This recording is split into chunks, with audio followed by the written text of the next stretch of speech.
Vous avez eu un accident et vous avez engagé des frais. Vous vous demandez comment les faire rembourser.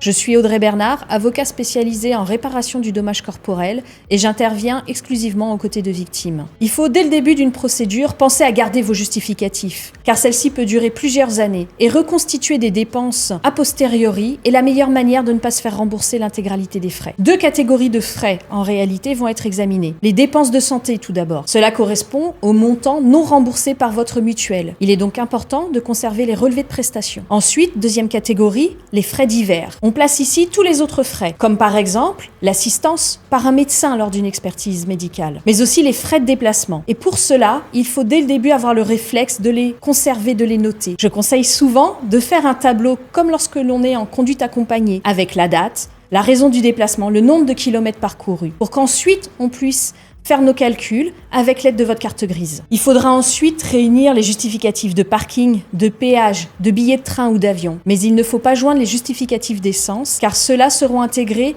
dans le déplacement kilométrique. Il ne faut pas hésiter à vous faire conseiller et assister par un avocat, car vous pouvez oublier certaines choses, certaines dépenses, comme par exemple une surcotisation d'assurance à la suite d'un accident. Vous pouvez aussi acheter un vélo d'appartement pour vous aider dans votre rééducation.